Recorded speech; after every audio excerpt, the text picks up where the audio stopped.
damos la bienvenida, queridos hermanos, a este segundo curso bíblico Vida en el Espíritu Santo. El día de hoy, el tema 3 se llama el bautismo en el Espíritu Santo y el don de lenguas. Este tema sin duda que es fundamental para valorar nuestro sacramento del bautismo. Vamos a explicar acerca de cómo este bautismo fue anunciado desde los profetas y esas profecías en la primera persona que se realizaron fueron en Jesucristo. Y también vamos a hablar del bautismo como sacramento y el don de lenguas. Vamos a dejar muy en claro qué es el don de lenguas. Pero antes de iniciar vamos a pedir la luz, la fuerza del Espíritu Santo. Lo vamos a hacer con una plegaria al Espíritu. En el nombre del Padre y del Hijo y del Espíritu Santo. Amén. Ven, Espíritu Santo, y envía desde el cielo un rayo de luz. Ven, Padre de los pobres, ven, dador de los dones. Ven, luz de los corazones, consolador magnífico, dulce huésped del alma, suave alivio, descanso en la fatiga, brisa en el ardiente estío, consuelo en el llanto. Oh, luz santísima, llena lo más íntimo de los corazones de tus fieles. Sin tu ayuda, nada hay en el hombre, nada que sea bueno. Lava lo que está sucio, riega lo que está seco, sana lo que está enfermo, doblega lo que está rígido, calienta lo que está frío, endereza lo que está desviado. Concede a tus fieles que en ti confían tus 7 sagrados dones. Dales el premio de la virtud, dales el puerto de salvación, dales la felicidad eterna. Amén. En el nombre del Padre, del Hijo y del Espíritu Santo. Amén. Miren, vamos a ver primero cómo este bautismo, que es el que nos abre la puerta como hijos de Dios, que nos abre la puerta para ser templos vivos del Espíritu Santo. Bueno, este bautismo que Jesucristo nos dejó y que ya en el primer curso hemos hablado ampliamente de la riqueza del bautismo, fue anunciado por los profetas. Pero antes que nada, quiero explicar lo que significa la palabra bautismo. Viene del griego, baptisein, y significa lavar, sumergirse, empaparse. Y por eso es que bautizarse correctamente, o sea, en el nombre del Padre, del Hijo y del Espíritu Santo, en nombre de la Santísima Trinidad, quiere decir empaparse, llenarse, sumergirse en el Espíritu Santo. Y sabemos perfectamente que el bautismo solamente lo podemos recibir una vez en la vida y nada más. Pero sí lo podemos renovar a través de la oración, a través de la imposición de manos, a través de los sacramentos mismos. También podemos renovar nuestras promesas bautismales. Vamos a ver, hermanos, qué interesantísimo es cómo los profetas anuncian esta venida del Espíritu Santo. Es, por ejemplo, el profeta Ezequiel en el capítulo 11, 500 años, imagínense, 500 años antes de Jesús, ya los profetas están anunciando que van a enviar sobre aquel mortal que se disponga el Espíritu Santo, ¿sí? Y por eso tiene una relevancia súper importante. Miren, vamos a leer Ezequiel capítulo 11, versículo del 19 al 20. Escuchamos con mucha atención. Yo les quitaré ese corazón duro como la piedra y les daré un corazón y un espíritu nuevo. Entonces vivirán de acuerdo con mis leyes y decretos y los pondrán en práctica. Ellos serán mi pueblo y yo seré su Dios. Palabra de Dios, te alabamos, Señor. Yo les quitaré el corazón duro como el de la piedra. La conversión, hermanos, es fruto del Espíritu Santo. El que nosotros cambiemos nuestras actitudes malas, negativas, y nos hagamos personas buenas, ¿sí? Buenas a los ojos de Dios, no a los ojos del mundo, porque puede ser que a los ojos del mundo podamos ser muy santos, pero a los ojos de Dios estamos fallando.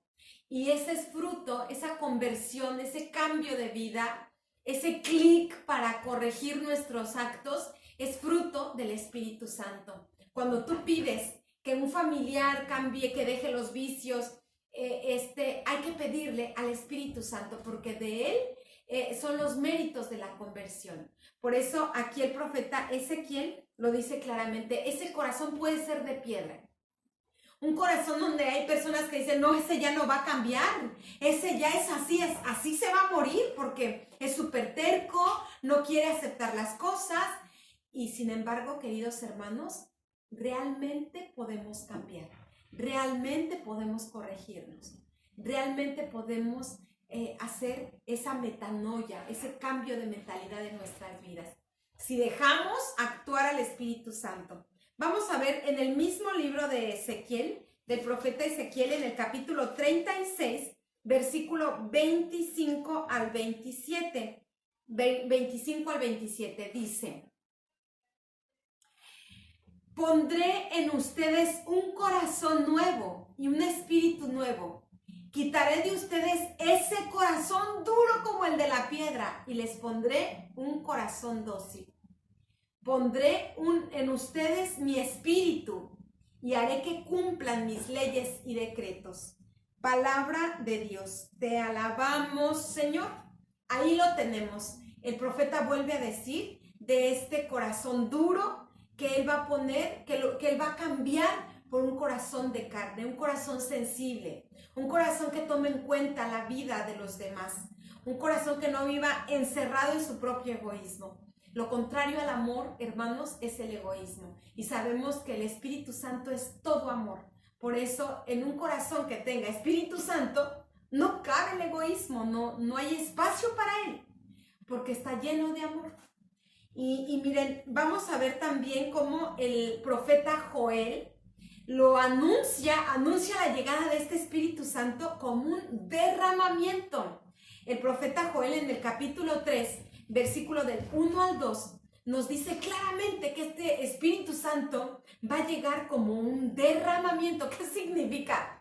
Cuando dice, uy, se me derramó el agua, quiere decir que llenaste el vaso hasta tal punto que se te derramó, o sea, se te cayó, se desbordó del vaso, ya no ocupo más en el vaso hasta el punto que se derramó.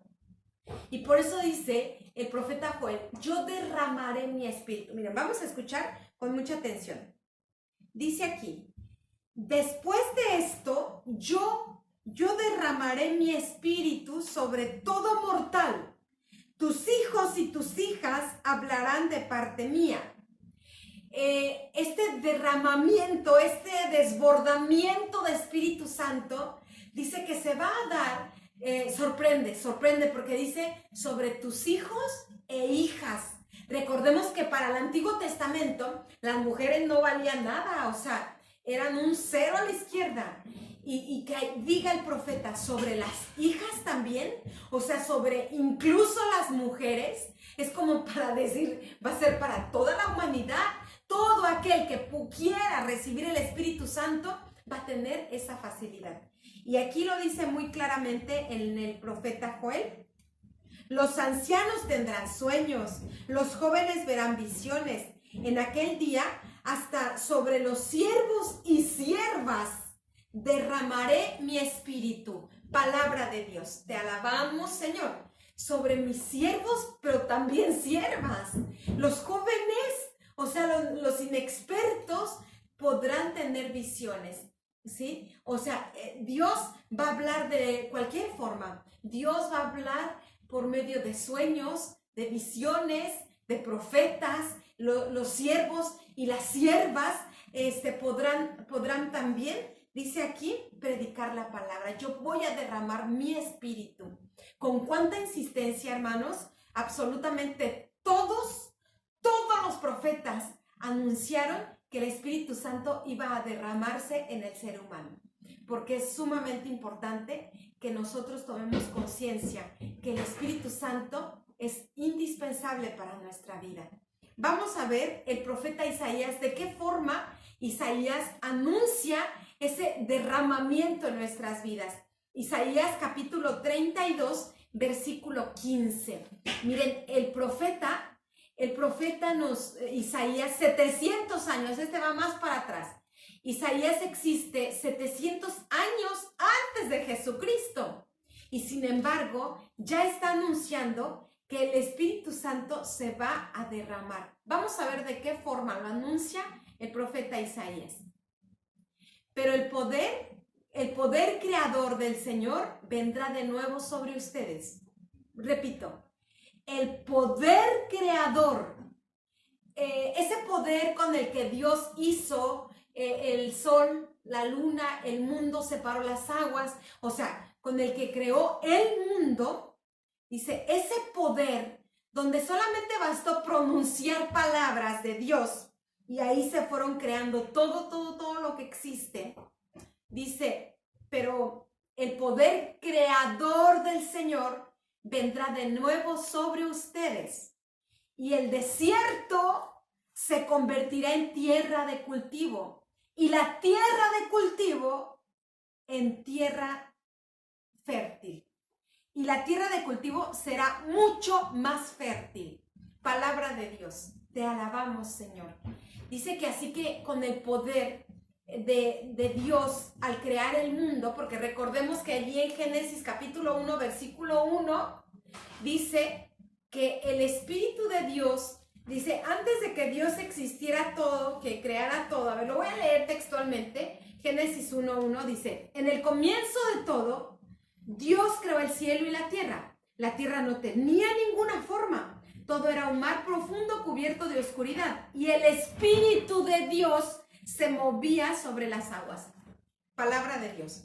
Te alabamos, Señor. O sea, el Espíritu de Dios se movía sobre las aguas. Y aquí el profeta Isaías dice que ese mismo Espíritu que en un momento fue el que originó, el creador de todo lo que existe, ahora este mismo Espíritu se va a volver a derramar en ti. De tal manera que lo que estaba seco, árido, va a volver a tener vida. Y va a volver a ser esa tierra fértil. Y lo que era tierra fértil va a ser aún más. El Espíritu Santo viene para dar vida, ¿sí? Y nosotros, hermanos, cuando no tenemos Espíritu Santo, o sea, o lo tenemos porque fuimos en algún momento bautizados, recibimos la primera comunión, puede ser que tenemos ese Espíritu. Pero si lo tenemos dormido, desmayado, desnutrido, ahí todo flojo, no le permitimos actuar con toda la fuerza que Él tiene en nuestra vida, hermanos, y por eso a veces nos sentimos perdidos en el mundo, porque no estamos dejando actuar al Espíritu Santo, y por eso es que vamos como cadáveres andando, muertos en nuestro espíritu, porque no hemos dejado que el Espíritu Santo actúe en nuestra vida. Y sin embargo el profeta dice, va a venir a darte vida. Ese espíritu poderoso que fue capaz de crear todo lo que existe, que nos creó a nosotros los seres humanos con tanta perfección, ese mismo espíritu se va a volver a derramar. Dice claramente, vendrá de nuevo, ¿sí? El poder creador del Señor vendrá de nuevo sobre ustedes y el desierto se convertirá en tierra de cultivo. O sea, donde no había vida, ahora va a haber vida. Y donde había vida, pero hay media débil, va a haber más vida, va a ser más fértil. Eso es lo que el profeta Isaías anuncia refiriéndose a ese Espíritu Santo. Y también, miren, el profeta Isaías en el capítulo 44 habla también de un derramamiento. ¡Qué bárbaro! O sea, capítulo 44, versículo 3 nos dice, porque voy a hacer que corra agua en el desierto, arroyos en la tierra seca. Yo haré nueva vida en tus descendientes y les enviaré mi bendición. Palabra de Dios, te alabamos, Señor. No hay mayor bendición, hermanos, que recibir el Espíritu Santo. Por eso dice aquí, Isaías 44:3, derramaré agua sobre el suelo sediento y haré brotar torrentes en la tierra seca. Derramaré mi espíritu sobre la raza y sobre tu raza y favoreceré a tus descendientes. ¡Qué maravilla! Viene a dar vida, a dar esa vida que el mundo y que cada uno de nosotros necesitamos, hermanos. Por eso no vamos a leer todos los profetas que anunciaron la llegada del Espíritu Santo porque no terminaríamos. Pero con esto entendemos que Dios no improvisa nada. Él, desde 700, por lo menos 700 años antes de la llegada de Jesucristo, ya lo está anunciando con los profetas. Incluso lo anuncia desde mucho antes, pero bueno, son los libros más antiguos que tenemos, ¿no? Los profetas, entre otros. Vamos a leer, hermanos, ahora cómo esa fuerza, ¿sí? Ese Espíritu Santo, la primera persona que se realiza es en Jesucristo. Vamos a ver los momentos principales donde el Espíritu Santo actúa o trabaja en la vida de Jesucristo. El primer momento en el cual Jesucristo, en el que el Espíritu Santo actúa en la vida de Jesús es en la encarnación. Leemos Lucas capítulo 1, versículo 35, Lucas 1:35. Vemos cómo el que Jesús pudiera quedar en el vientre de la Virgen, o sea, el que se pudiera dar la encarnación, ¿sí?, de Jesucristo en el sagrado vientre de la Virgen, fue gracias al Espíritu. Lucas 1:35 nos dice: el ángel le contestó, el Espíritu Santo descenderá sobre ti y el poder del Dios Altísimo te cubrirá con su sombra. Por eso el niño que va a nacer será llamado Santo e Hijo de Dios. Palabra de Dios. Te alabamos, Señor. Miren, en muchas ocasiones encontramos esto que Jesús también lo repetía y decía que Él era el Hijo del Hombre. Él fue clavado en cruz porque se llamó Hijo del Hombre. Porque el decir Hijo del Hombre significaba Hijo de Dios. Y aquí San Lucas lo llama literalmente Hijo de Dios, ¿sí? O sea, ¿por qué para los judíos era sumamente importante dejar descendencia? Porque aunque ellos morían, su vida se prolongaba en los hijos. Era como si no murieran porque ellos estaban en sus hijos. O sea, su alma, porque para ellos la sangre, en la sangre se contenía el alma, ¿sí? Y por eso es que vemos que en la película de la Pasión, la Virgen María con Magdalena están con unas toallas, con unas telas, con su mismo velo, están levantando la sangre que quedó después de la terrible flagelación, porque ellos entendían que en la sangre iba el alma. Por eso los judíos no comen sangre, ¿sí? O sea, nosotros sí. Nosotros sí nos comemos lo que en México se llama moronga, acá no sé cómo se llama. Pero los judíos no, porque decían que se comían el alma de la persona. Por eso para un judío, el que ellos sigan viviendo en sus hijos porque llevan su misma sangre, ¿sí? Y los que no tenían hijos, morían sin hijos, era como la más grande maldición. Y por eso cuando Jesús dice que es Hijo de Dios, está diciendo que es Dios. Cuando el Espíritu Santo, cuando el ángel Gabriel dice que será Hijo del Dios Altísimo, está diciendo que va a ser Dios, que va a ser ese Emmanuel que también Isaías había profetizado allí en Isaías capítulo 7, versículo 14.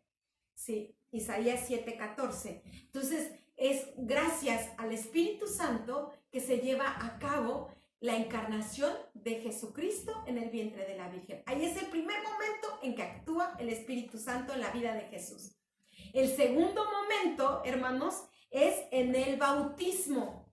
Y recordemos lo que dice San Marcos en el capítulo 3, versículo 16.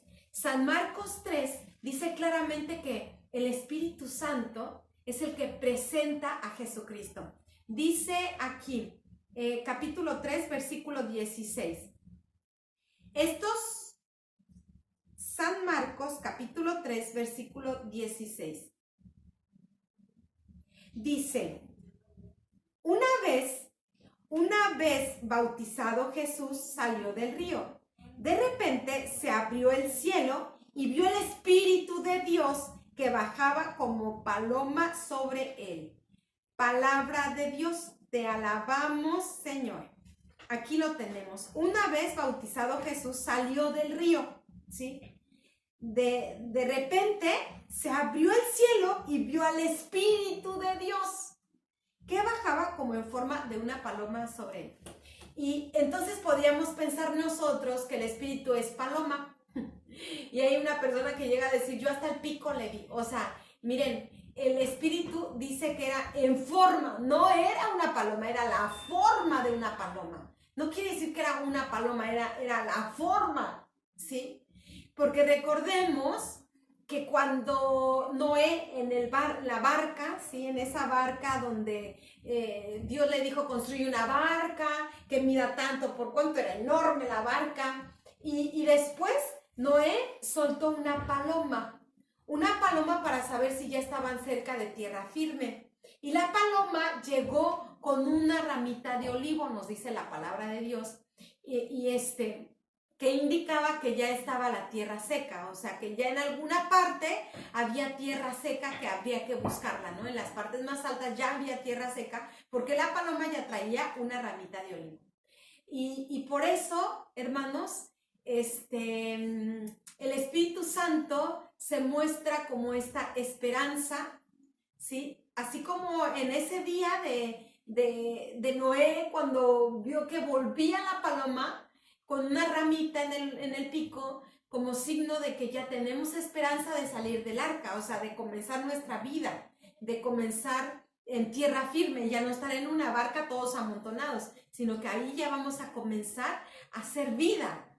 Hemos dicho que el Espíritu Santo es vida y por eso se presenta como esta paloma, que desde tiempo antiguo ya era signo de paz, ¿sí? Y por eso es que se presenta en forma de una paloma, no precisamente que es una paloma. O sea, el Espíritu Santo es más que un símbolo, ¿sí? El Espíritu Santo es una persona que actúa, que sabe, que conoce. No es, ya podríamos pensar, todas las palomas son Espíritu Santo. No, o sea, las palomas son animales y punto. En forma de paloma por el significado, ¿sí? Que así como esa paloma que llegó en el arca de Noé representaba ya la esperanza, la promesa cumplida, la salvación, porque ahora ya encontrarían tierra seca. Bueno, eso representa también para nosotros el Espíritu Santo. También representa la paz. Muy bien, queridos hermanos. Entonces, por eso es que el segundo momento es el Espíritu Santo, el que se manifiesta en la vida de Jesús, ¿sí? En forma de una paloma. Vamos a ver ahora que el Espíritu de Dios, el Espíritu Santo, también estuvo en un momento muy poderoso, en las tentaciones. Cuando el demonio quiso desviar de la vocación de Jesús, el Espíritu Santo también lo acompañó. Miren, vamos a ver en San Lucas capítulo 4, versículo del 1 al 2, también el Espíritu Santo le va a dar a Jesús la fuerza para vencer todas las tentaciones. San Lucas capítulo 4, versículo del 1 al 2 nos dice, Jesús, lleno del Espíritu Santo, volvió del río Jordán y el Espíritu lo llevó al desierto. Allí estuvo 40 días y el diablo lo puso a prueba. No comió nada durante esos días, así que después sintió hambre.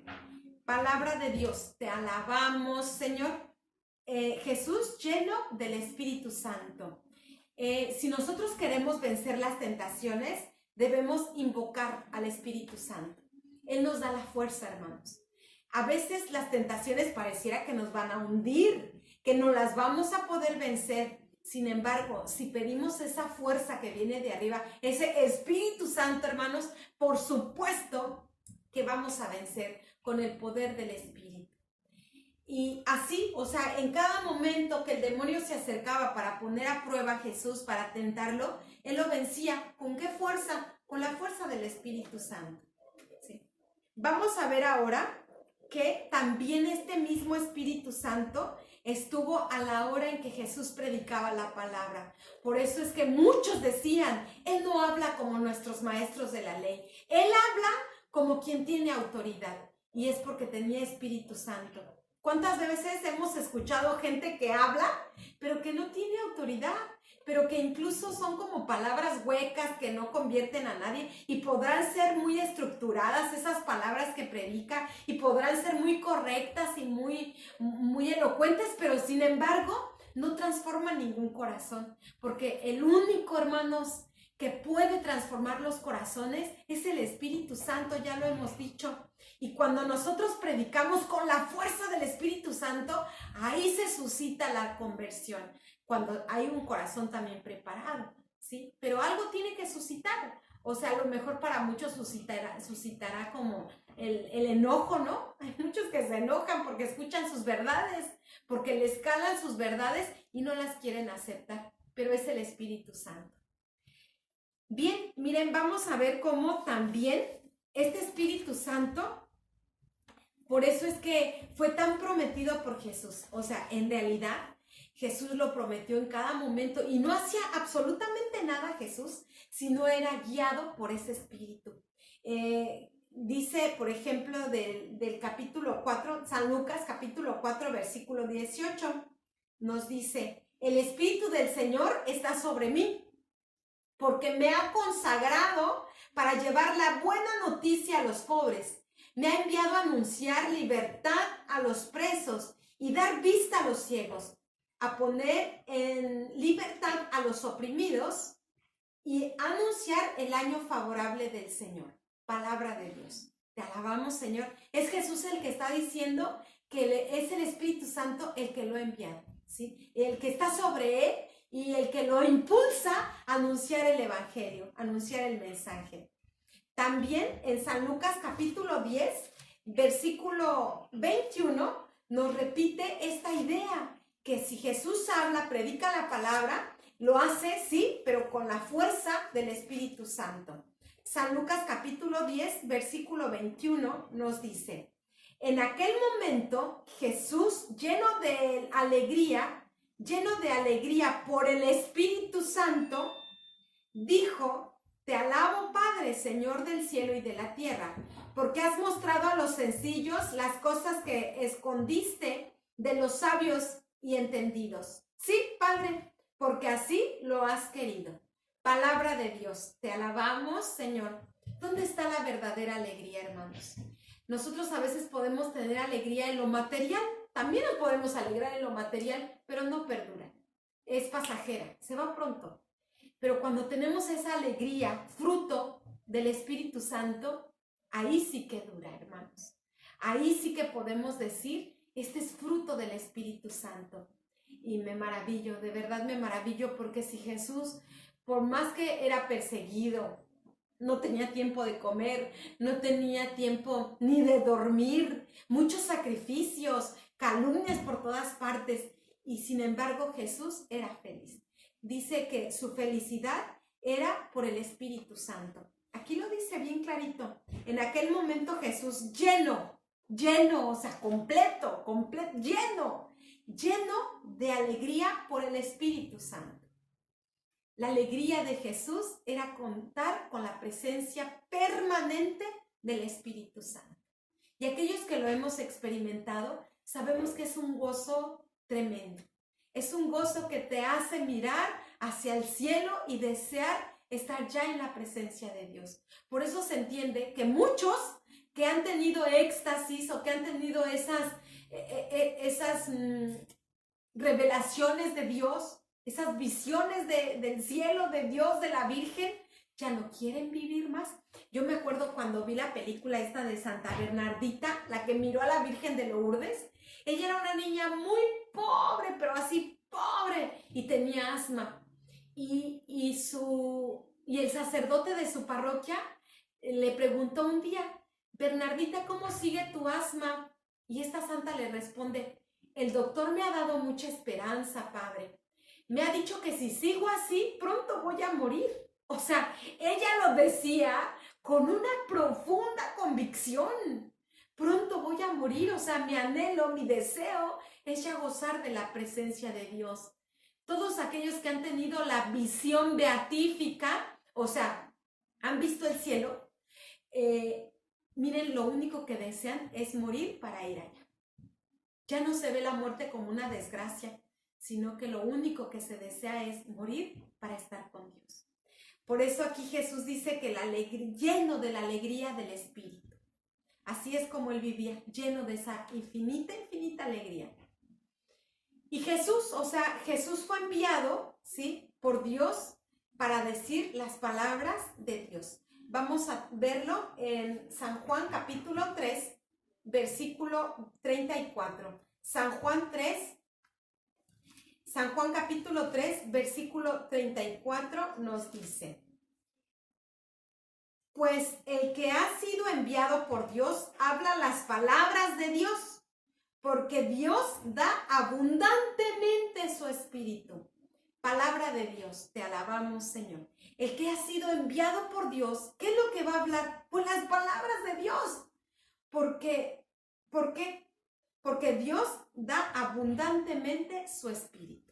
O sea, Dios quiere darnos, así tal cual lo dice, abundantemente. No mezquinamente, no poquito Espíritu Santo. Ay, nomás para que no se muera. No, Dios nos lo quiere regalar, hermanos, abundantemente, ¿sí? Por eso hay que disponer nuestro corazón a recibirlo. Con plegarias, con oraciones sencillas, y no tenemos que ser como los grandes expertos de oración. No, comienza con lo sencillo, invocando simplemente. Ven, Espíritu Santo, ya con eso. Verás cómo el Espíritu Santo se derrama en ti también. Muy bien, queridos hermanos, ahora les voy a explicar qué es el bautismo como un sacramento. Y para esto les voy a invitar a que busquemos San Marcos capítulo 1, versículo 8. San Marcos 1, 8. Miren, en San Marcos capítulo 1, versículo 8, vamos a encontrar cómo este Espíritu Santo viene a bautizarnos, ¿sí? Escuchamos. 1:8. Yo los he bautizado a ustedes con agua, dice Juan Bautista. Yo los he bautizado con agua, porque miren, recordemos que el bautista, él bautizaba como un símbolo, como un signo de arrepentimiento. Toda la gente que se hacía bautizar era porque ya estaba en un proceso fuerte de conversión. Cuando ya estaba dejando sus vicios, su pecado, su mala vida, iban con Juan para hacer penitencia y que él los bautizara como un signo de que estaban arrepentidos de su vida pasada. Y ese bautismo marcaba el inicio de una vida diferente, pero era solamente un signo, un símbolo. Si ellos no estaban realmente convencidos de querer cambiar, de nada servía ese símbolo. Un símbolo para nosotros en la Iglesia Católica es, por ejemplo, cuando vamos a recibir la ceniza, el miércoles, que se llama así, miércoles de ceniza, el primer miércoles de Cuaresma. Y vamos y nos ponen una cruz aquí en la frente que nos dicen, arrepiéntete y cree en el Evangelio. O sea, pero ese signo es solamente un símbolo. La cruz de ceniza es un símbolo. Si tú no estás arrepentido, ese símbolo no sirve de nada. Bueno, más o menos así era el bautismo de Juan. Pero ¿en qué minuto se hace sacramento? ¿Cuándo se hace una acción divina? ¿Cuándo, a partir de cuándo este sacramento pasa a ser sacramento? O sea, no ya solamente un símbolo, sino que ya pasa a ser sacramento. Miren, aquí encontramos el texto que dice, yo los he bautizado a ustedes con agua, pero Él, o sea, Jesucristo, los bautizará con el Espíritu Santo. Ese bautismo en el Espíritu Santo es el que se hace en el nombre del Padre y del Hijo y del Espíritu Santo. Cuando se bautiza en el nombre de la Santísima Trinidad, ¿sí?, ese bautismo es el bautismo del Espíritu Santo. Y a partir de ese momento, ya nosotros somos templos vivos del Espíritu Santo. Ahora somos hijos de Dios. Ahora formamos parte de la comunidad. Ahora somos esos hombres nuevos que habla San Pablo. Pero por eso, hermanos, valorar nuestro bautismo, valorarlo, porque realmente ese bautismo es el que Jesucristo nos ganó. Cuando Él se bautiza, porque incluso acuérdense que Jesús va y se pone en la fila de los que querían bautizarse, ¿no? Y Juan dice, no, eres tú el que debía bautizarme a mí y no yo a ti. Y Juan el Bautista le dice, pero déjalo así por ahora. Sí, perdón, Jesús le dice, déjalo así por ahora. Jesús quiso bautizarse, aunque él no necesitaba bautizarse, porque hemos dicho que era para los pecadores arrepentidos. Jesús nunca cometió pecado y por lo tanto él no tenía por qué bautizarse con Juan. Sin embargo, aceptó ese bautismo que santificó las aguas. Él instituye en su propio bautismo, él que es el Hijo único de Dios, ¿sí?, se bautiza en esas mismas aguas que después nosotros seremos bautizados y que ahí comenzaremos a ser hijos de Dios. ¿Cómo les explico? Que a partir de que Jesús se bautiza, nos da acceso a pertenecer y ser hijos de Dios, ¿sí? Si Jesús no se bautiza, nosotros no podríamos ser hijos de Dios. Jesús se bautiza, él que es el Hijo de Dios, y nos comparte con ese bautismo que él mismo recibió, nos comparte el ser también hijos de Dios. Ahí está la gran maravilla, el por qué Jesús se bautiza y que incluso el Espíritu Santo también dice, ¿no? Él es el que lo presenta. Este es mi Hijo muy amado, en él tengo puestas todas mis complacencias. El Espíritu Santo entonces da testimonio de Jesús. Muy bien, ese es el bautismo del Espíritu Santo. Miren, San Pablo en la primera carta a los Corintios, capítulo 6, versículo 19, nos dice claramente que también nosotros somos templos del Espíritu Santo. Primera carta a los Corintios, capítulo 6, versículo 19. ¿No saben ustedes que su cuerpo es templo del Espíritu Santo que Dios ha dado y que el Espíritu Santo vive en ustedes? Ustedes no son sus propios dueños. Palabra de Dios, te alabamos, Señor. Ustedes no son sus propios dueños, lo dice claramente. Ustedes son templos vivos. Y hay de aquel, que dice también San Pablo en la primera carta a los Corintios, hay de aquel que destruye ese templo. Hay de aquel. O sea, no te puedes atrever a destruir el templo vivo que es tu cuerpo. Por eso es un pecado gravísimo el destruir nuestra salud con las drogas, con el alcoholismo, con el tabaquismo, en fin, con otros narcos o narcóticos más bien. No lo podemos destruir, hermanos, porque es templo vivo, ¿sí? No te perteneces, aquí lo dijo bien clarito, no te perteneces a ti mismo, perteneces al Espíritu. Ahora, queridos hermanos, vamos a hablar acerca del don de lenguas. Este don de lenguas es conocidísimo en la iglesia, ¿verdad? Pero hoy vamos a profundizar un poco más de él. Así como en la iglesia, el Padre Pío, por ejemplo, tiene el don de bilocación, estar en dos lugares diferentes a la vez. Yo igual conocí un sacerdote en México que luego nos quería volver locas porque decía un seminarista, el padre celebró la misa de un funeral a 3 horas de donde nosotros estábamos. Y le decían, no, si el padre estuvo con nosotros, nos celebró la misa. O sea, estaba celebrando a la misma hora en los dos lugares. Estaba celebrando el funeral y también con nosotras. Este sacerdote santo, de verdad, santo, sacrificado, hacia ayunos, oración, noches enteras sin dormir, tenía el don de bilocación, como el Padre Pío de Pietrelcina, San Pío de Pietrelcina, él también tenía el don de bilocación. Hay otros sacerdotes o también personas que tienen el don de leer las mentes. También conocí a un sacerdote que leía las mentes. Yo me iba a confesar con él, pero eso sí tenía que sacar turno porque iba mucha gente de lejos. allá en México, y él también, o sea, si un pecado se te estaba ahí quedando como olvidado, él te recordaba. Y de otros, o sea, otros dones que hay en la iglesia, por lo menos sabemos 7, ¿no? De los dones del Espíritu Santo, temor de Dios, piedad, sabiduría, inteligencia, en fin.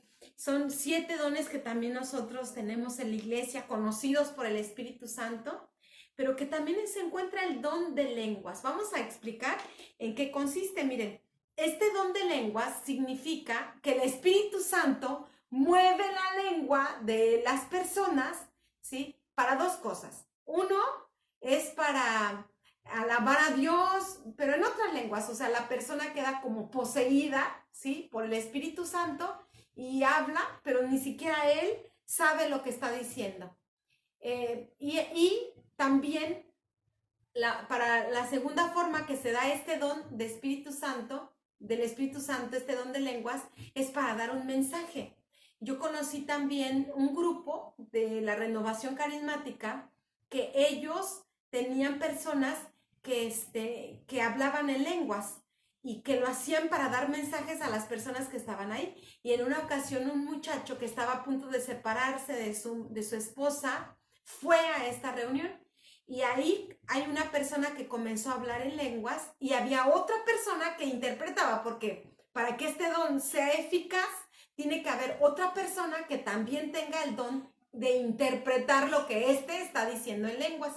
De tal manera que estaba hablando en lenguas cuando cuando la otra persona le estaba interpretando, o sea, la otra persona que tenía el don de interpretar estaba entendiendo lo que estaba diciendo este otro en lenguas. Y ya cuando terminó la oración, el que interpretaba el don de lenguas dijo, la señora dijo, aquí hay una persona que está a punto de separarse de su esposa. Bueno, para esto nadie conocía la vida de nadie, porque eran, o sea, de lejos, y es más, no se conocían ni entre ellos. Y así que este joven era la primera vez que iba y a nadie le había contado lo que él estaba pasando y pensando, eso es lo que a él le llevó a realmente creer, porque él apenas no estaba pensando. Y ahí la persona dijo, y está pensando esto y aquello y esto más. El Espíritu Santo le dice las soluciones. Y este don existe, de hecho existe dentro de la iglesia.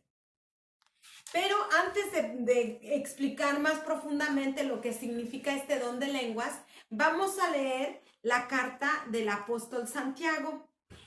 También Santiago habla del poder de la lengua y cómo con la lengua podemos hacer tanto bien, pero igualmente podemos hacer mucho mal.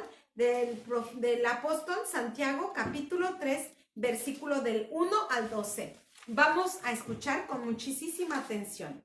Dice, hermanos míos, no haya entre ustedes tantos maestros, pues ya saben que quienes enseñamos seremos juzgados con más severidad. Ay, mamacita.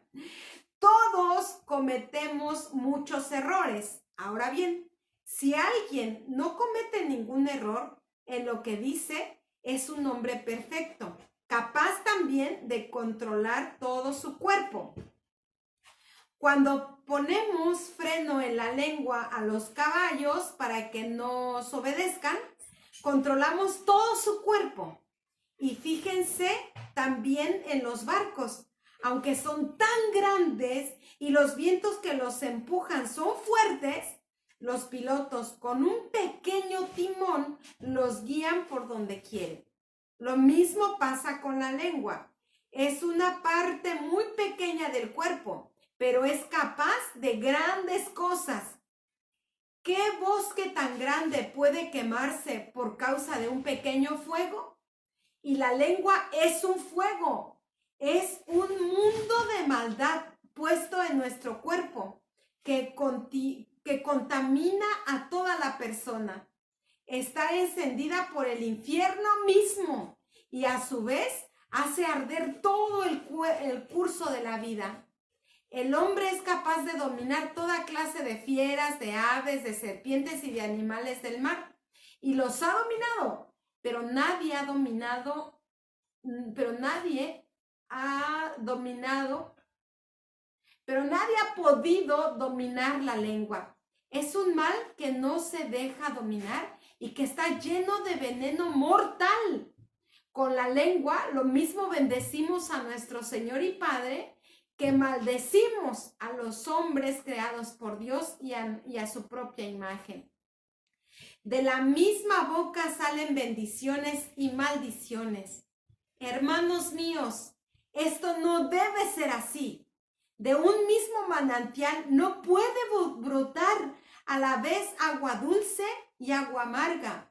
Así como una higuera no puede dar aceitunas, ni una vid puede dar higos. Tampoco, hermanos míos, puede dar agua dulce un manantial de agua salada. Palabra de Dios. Te alabamos, Señor. Santiago con todo, con palabras muy duras, San Pablo nos dice que qué terrible es cuando nosotros criticamos a los demás. Dice que es un fuego que enciende el mismo demonio. Por eso, miren, antes de pelar a la gente, de criticarlos, de murmurar, de caer en el chismerío, en la murmuración, mejor muérdete la lengua, de verdad. Porque dice que este fuego lo enciende el demonio. Y si podemos dominar nuestra lengua, podremos dominar todo nuestro cuerpo. Pero qué difícil a veces es el poder reservar nuestros comentarios de aquellas personas que están ausentes. Somos incapaces a lo mejor de hacer una corrección fraterna a lo directo con la persona interesada. Pero eso sí, vamos comentando y caemos en este terrible pecado de la lengua que destruye a la persona que criticamos y también echa a perder nuestra vida, hermanos, también. Por eso debemos tener mucho cuidado en la hora de juntarnos con las personas y no criticar a nadie. La regla, hermanos, la regla de caridad entre cristianos es no hablar mal de los ausentes. Si está ausente, bueno, habla bien o no hables. Porque de lo contrario ya es pecado y pecado terrible. Dice aquí Santiago, no puede ser que de la misma boca salgan bendiciones al Señor, igual maldiciones. Es un pecado terrible, hermanos. Por eso hay que apartarnos de él. Y ahora sí, miren, dice cómo el don de lenguas, ¿en qué consiste? San Pablo nos va a explicar así, pero claramente, ¿en qué consiste este maravilloso don de lenguas? Primera de Corintios, capítulo 14, del 1 al 28. Es un texto súper largo, pero les voy a pedir que sí pongan muchísima atención porque es sumamente importante toda esta lectura donde San Pablo nos explica en qué consiste el don de lenguas. Miren, Corinto, el puerto de Corinto era muy famoso porque todo el comercio se trasladaba a través, lo sabemos bien, del mar. Y por eso es que Corinto llega a ser un puerto muy famoso, donde hay un montón es muy poblado ese puerto, y donde San Pablo se quedó por lo menos 2 años predicando, por lo menos, o sea, y después volvía y les mandó 2 cartas larguísimas, una más que otra, pero para decir cómo de pronto estos corintios resulta que se hicieron súper soberbios porque ellos hablaban en lenguas y creían que la plenitud del Espíritu Santo la tenían los que justo tenían esos dones, ¿sí? Y entre más dones, más Espíritu Santo y más soberbios se hacían. Y San Pablo les va a poner una planada que solamente San Pablo sabe dar. Y les va a decir lo que vamos a escuchar, miren. Y donde también de paso San Pablo, bueno, nos explica en qué consiste este don. Y nos muestra San Pablo qué don del Espíritu Santo debemos ambicionar. O sea, debemos buscar, luchar, esforzarnos por qué don, con qué don es más provechoso para la comunidad. ¿Qué don debemos insistir al Espíritu Santo que nos regala? Vamos a escuchar primera carta a los Corintios, capítulo 14, del 1 al 28. Nos dice, procuren pues tener amor y al mismo tiempo aspiren a que Dios les dé dones espirituales especialmente el de profecía. Voy a leer todo, desde el 1 hasta el 28, pero me quiero detener aquí. Procuren, pues, tener amor. O sea, ¿cuál es el don más maravilloso que podemos pedir? Dice tener amor. Eso es lo mejor que nos puede pasar, tener amor. Y al mismo tiempo aspiren a que Dios les dé los dones espirituales, especialmente el de profecía. Antes que estar pidiendo y creyéndose tan soberbios porque tengo el don de lenguas, mejor aspira al tener el don de profecía. ¿Cuál es ese don de profecía? El poder compartir la palabra de Dios con los demás. Lo que ahora yo estoy haciendo, comparto con alguien más la palabra. Entonces dice, ese es el don de profecía. Y ahí a ese don debemos aspirar. Dice en el versículo 2, aquel que habla en lenguas extrañas, se refiere al don de lenguas, habla a Dios y no a seres humanos, pues nadie lo entiende. En su espíritu dice cosas secretas, pero nadie las entiende. En cambio, el que comunica mensajes proféticos lo hace para edificar, para edificación de la comunidad, y la anima y consuela. El que tiene el don de profecía, o sea, el que predica la palabra. El que habla en una lengua extraña lo hace para su propio bien, pero el que comunica mensajes proféticos edifica la iglesia. Yo quisiera que todos ustedes hablaran en lenguas extrañas, pero prefiero que comunicaras, pero preferiría que comunicaran mensajes proféticos. Esto es mejor que hablar en lenguas, a menos que se interprete su significado de tal manera que sirva para la edificación de la iglesia. O sea, lo que ya comentábamos, ¿no? Que se exige para que este don de lenguas tenga eficacia, se requieren dos cosas. Porque este don de lenguas se da, uno, para dar mensajes proféticos o para decirle a una persona lo que el Espíritu Santo le indica, o para alabar a Dios, pero en esta lengua extraña, que muchas veces ya son lenguas muertas. Y dice que si va a hablar en lenguas, pero que haya otra persona que tenga el don de quien las interprete, porque si no, mejor que se quede callado, dice San Pablo. Yo quisiera que todos ustedes hablaran en lenguas extrañas, pero prefiero que comuniquen mensajes proféticos. Esto es mejor que hablar en lenguas, a menos que se interprete su significado, de tal manera que sirva para la edificación de la iglesia. Por ejemplo, hermanos, no les servirá de nada que yo les visite y que les hable en lenguas extrañas, en vez de hablarles de lo que Dios nos manifiesta o del conocimiento de la verdad, o en vez de comunicarles algún mensaje profético o alguna enseñanza. Si los instrumentos musicales, como la flauta o el arpa, no tuvieran diferentes sonidos, no podrían distinguirse. No podría distinguirse qué música produce cada uno. Y si en la guerra la trompeta no dieran sus toques con claridad, nadie se pondría para la batalla, nadie se prepararía para la batalla. Lo mismo sucede con ustedes. Si no usan su lengua para pronunciar palabras que se puedan entender, ¿cómo va a saberse lo que están diciendo? Le estarán hablando al aire. Sin duda, hay muchos idiomas en el mundo y todos se valen del sonido. Pero si yo no conozco el significado de los sonidos, seré un extranjero para el que me habla y él será un extranjero para mí.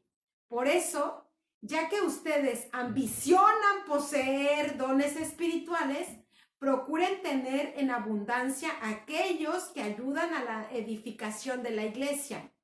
Por lo tanto, el que habla en lenguas extrañas, pídale a Dios que le conceda el poder interpretarlas.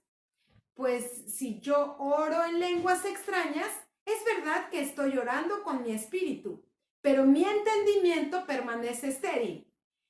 ¿Qué debo hacer entonces? Pues debo orar con el espíritu, pero también con el entendimiento. Debo cantar con el espíritu, pero también con mi entendimiento. Porque si tú alabas a Dios solamente con el espíritu y una persona común y corriente te escucha, no podrá unirse a ti en tu acción de gracias, pues no entenderá lo que dice. Tu acción de gracias podrá ser muy buena, pero no podrá utilizar, tu acción de gracias podrá ser muy buena, pero no será útil para el otro.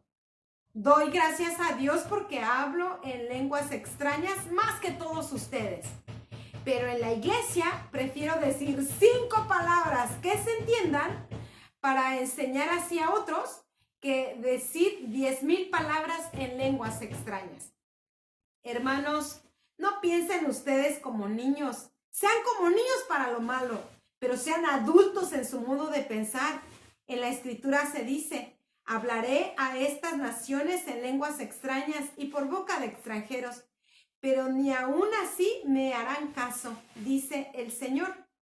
Ni aún así me harán caso. O sea, a veces podemos pensar, yo quiero tener ese don de lenguas para hablar, que el Espíritu Santo tome mi lengua y hable. Pero dice aquí, ni así van a creer cuando estamos cerrados al Espíritu. Así que el hablar en lenguas es una señal para los que no son creyentes, no para los que tenemos fe. Pero al comunicar mensajes proféticos es una señal para los que tienen fe, no para los que no son creyentes. Porque cuando la iglesia se encuentra reunida, si todos están hablando en lenguas y entra una persona común y corriente o un no creyente, creerá que ustedes se han vuelto locos. En cambio, si todos comunican mensajes proféticos y entra uno no creyente o una persona común y corriente, él mismo quedará convencido y se examinará al oír lo que todos están diciendo. Así quedará al descubierto lo más profundo de su corazón y adorará de rodillas a Dios y reconocerá que Dios está verdaderamente entre ustedes. En resumen, hermanos, cuando ustedes se reúnan, unos pueden cantar salmos, otros pueden enseñar o comunicar lo que Dios les haya revelado, o hablar en lenguas extrañas o interpretarlas, pero que todo sea para la edificación mutua. Y cuando se hable en lenguas extrañas, que lo hagan 2 personas o 3, pero que tengan intérpretes de esas lenguas. Pero si no hay nadie que pueda interpretar, que mejor no hablen en lenguas extrañas delante de toda la comunidad, sino en privado y para Dios. Igualmente, si hay profetas que hablen 2 o 3 y que los otros examinen lo que se haya dicho. Palabra de Dios, te alabamos, Señor. Aquí, miren, San Pablo aclara perfectamente que el don más importante que debemos pedir es el de poder predicar la palabra. Es el de poder compartir esa palabra con alguien más. Eso es lo más importante. Es el don que sí debemos aspirar.